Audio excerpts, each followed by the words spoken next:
साहिब बंदगी। आइए मित्रों, आप सभी का हमारे YouTube चैनल शीतल शब्द कबीर का पर बहुत बहुत साधुवाद। मित्रों, यह सवाल बहुत सारे जिज्ञासुओं के मन में आता होगा कि आखिर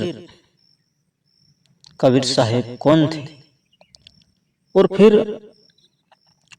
वो कभी स्कूल नहीं गए, कभी कलम हाथ नहीं ली, कागज को छुआ नहीं, फिर उनके पास इतना ज्ञान कहाँ से आया। और 33 अरब वाणी अर्थात शब्द उन्होंने कहे, तो कैसे कहे, वो कौन थे,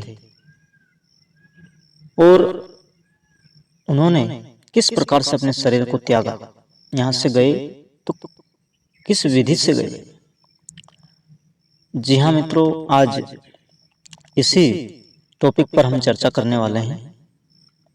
बने रहिए इस वीडियो में अंत तक, आपको संपूर्ण जानकारी इस वीडियो के माध्यम से दी जाएगी। मित्रों, साहब के अवतरण के विषय में एक शब्द है, एक दोहा है, जो इस प्रकार है। ये जी गगन मंडल से उतरे और सतगुरु सत्य कबीर,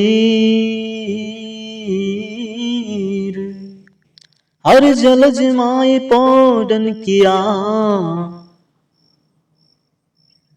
वे दोई दिना का पीर। जी हाँ मित्रों, और मित्रों, जब कबीर साहिब यहाँ से गए अर्थात इस मृत्यु लोक से, जब उन्हें यह लोक छोड़ने का समय आया, वो जिस कार्य के लिए इस मृत्यु लोक में आए थे वह कार्य उनका पूर्ण हुआ, और वो यहाँ से जाने के लिए प्रस्थान करने लगे। तो यह खबर उनके सभी शिष्यों के कान तक पहुंच गई कि कबीर साहिब जाने वाले हैं। उस समय मगहर गए थे कबीर साहिब। मगहर में जाकर उन्होंने अपने शरीर को त्यागा, और उस समय मगहर का बादशाह बिजली खान पठान था, जो कि एक मुस्लिम था। और कबीर साहिब का अवतरण काशी जी में हुआ, और उस समय काशी का राजा वीर सिंह बघेल था, जो हिंदू था। राजा वीर सिंह बघेल और बिजली खान पठान दोनों ही कबीर साहिब के शिष्य थे। मगहर का बादशाह अर्थात राजा बिजली खान पठान था, और इधर काशी का राजा वीर सिंह बघेल। कबीर साहिब के सभी शिष्यों तक यह खबर फैल गई कि कबीर साहिब शरीर छोड़ने वाले हैं और मगहर में अपने शरीर का त्याग करेंगे। तो सभी मगहर में इकट्ठे हुए। कबीर साहब एक डेयरी के अंदर अर्थात एक कुटिया के अंदर जा करके चादर तान करके लेट गए, और बाहर बहस होने लगी बिजली खान पठान और राजा वीर सिंह बघेल के बीच में। बिजली खान पठान बोला कि साहब चल करके स्वयं हमारे राज्य में आए हैं, तो इनका अंतिम संस्कार हम हमारे धर्म के मुताबिक करेंगे। और राजा वीर सिंह बघेल का कहना था कि हमारे भी गुरुदेव थे, हमारे भी साहेब थे, तो इनका अंतिम संस्कार हम हमारे रीति रिवाज से करेंगे। दोनों में सहमति नहीं बनी, आपस में तलवार निकल गई। साहब क्या करिश्मा सब देख रहे थे। जैसे ही दोनों के बीच में तलवारें टकराने लगी, वैसे ही आकाशवाणी हुई कि हे मूर्ख, हे मूर्खो, नादानो, तुमने मुझे पहचाना नहीं। उठाओ पर्दा, है नहीं मुर्दा, तुम किसे दफनाओगे और किसे जलाओगे। तब राजा वीर सिंह बघेल व बिजली खान पठान दोनों के हाथों से तलवार गिर गई और कुटी के अंदर, डेयरी के अंदर दोनों भागे, दौड़कर गए। और ज्यों ही जो साहब ने एक पर्दा अपने ऊपर ओढ़ रखा था, ओढ़ लिया था, ज्यों ही उसे खींचा, वहां पर फूलों का ढेर था। कबीर साहब नहीं थे, केवल फूलों का ढेर था। तो वो चादर बिजली खान पठान ने ले ली और फूल राजा वीर सिंह बघेल ने ले ली। तो उस कारण से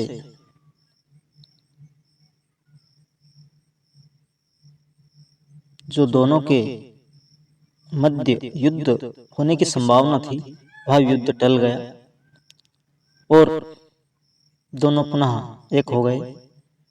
किंतु मित्रों, सदगुरु कबीर साहब वो शख्सियत रही है जो मरकट में नहीं गई है, उनके लिए अर्थी नहीं बनी। उनकी अर्थी के पीछे राम नाम सत्य है बोला नहीं गया, क्योंकि वो स्वयं सत्य थे। तो उनके आगे पीछे क्या राम नाम सत्य बोलना, जो स्वयं सत्य हो। और एक बात और मित्रों, उनका शरीर तेज पुंज का था, हाड़ मांस का चोला नहीं था, पंच भौतिक शरीर नहीं था। एक शब्द में कहा भी है कि चदरिया झीनी रे झीनी, उसके अंत में बहुत ही प्यारी पंक्ति है, साहब कबीर ने ऐसी ओढ़ी ज्यों की त्यों धर देनी, चदरिया झीनी रे झीनी। तो सदगुरु कबीर कोई छोटी मोटी हस्ती नहीं है, स्वयं परम पुरुष है। 4 फुट 14 भवन के मालिक हैं, स्वयं परमेश्वर है। वह तो युगों युगों में अपने जीवों को चेताने के लिए, अंकुर जीवों को चेताने के लिए, भक्तों को चेताने के लिए, जीव को सत्मार्ग पर लाने के लिए व जीव आत्माओं को इस काल के बंधन से मुक्त करने के लिए चले आते हैं। और जीव आत्माओं को यहाँ से, इस काल के लोक से मुक्त करके अपने परम धाम अमर लोक लेकर के जाते हैं। तो जो सामर्थ है, जो परमेश्वर है, उन्हें कागज कलम की क्या आवश्यकता है, उन्हें ज्ञान की क्या आवश्यकता है, वह ज्ञान से परिपूर्ण थे। तभी आज विश्व में उनके शब्दों को सुना जाता है, गाया जाता है, उनके भजनों को बड़े ही चाव से गाया जाता है, वह सुना जाता है। और सदगुरु कबीर साहब का एक एक शब्द अमूल्य है, कोई मोल नहीं है उनके शब्दों का। और जो भी बोला, जहां से भी बोला, एकदम सत्य व सटीक बोला। तो मित्रों, सदगुरु कबीर साहब आम व्यक्तित्व नहीं थे, साधारण व्यक्तित्व नहीं थे। उनका जो शरीर था वह पंच भौतिक नहीं था, हाड़ मांस का चोला नहीं था, वह तेज पुंज का शरीर था जो साथ लाए थे और पुनः सा शरीर ही साहेब गए हैं। उन्होंने कोई शरीर नहीं त्यागा, कोई शरीर नहीं छोड़ा, क्योंकि शरीर था ही नहीं, वो तो केवल एक उनकी माया थी।